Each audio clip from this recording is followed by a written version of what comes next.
Tonight, guns in the federal government. That is the subject of this evening's Talking Points memo. Because I am a simple man, I'm going to frame a very complex issue in the clearest way possible. We'll take it step by step. First, gun control will not stop crazy people from committing murder. There are more than 300 million guns in the USA right now, so thugs are going to get them. Also, the government has an obligation to protect Americans with laws that do not harm law-abiding citizens. That means that any new gun laws must allow we the people to protect ourselves as the Founding Fathers mandated. Talking Points has no problem with background checks or with gun registration. After all, we register our cars.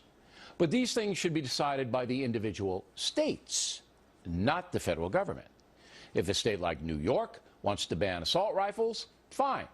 But Wyoming may not want to do that, and the Fed should respect states' rights. What President Obama can do is make all gun crimes federal crimes. Congress can forbid individuals from crossing state lines with certain types of weapons. Bank robbery is a federal crime. So is some drug dealing. Why not put gun felonies in that category? Let's take a look at Chicago, which has banned handguns.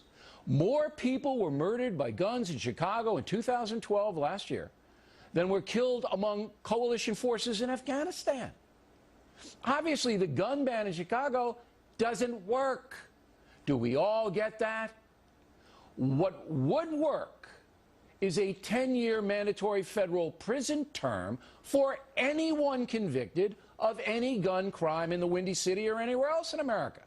Rob a 7-Eleven with a gun, 10 years in the federal pen.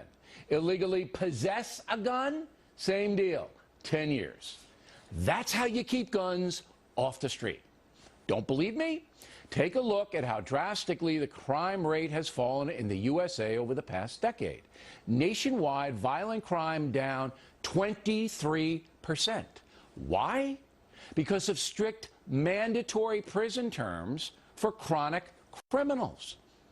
If you read the late James Wilson, the nation's smartest criminologist, you will see that punishing violent criminals harshly is the key to public safety. So let's recap again in a very simple way. Banning guns doesn't work, but limiting heavy weapons like assault rifles should be considered by the individual states. Background checks on gun buyers should be mandatory. So should gun registration.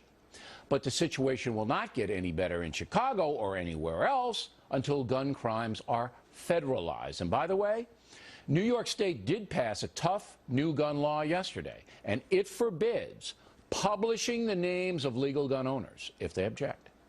Take that, the Journal News of Westchester County.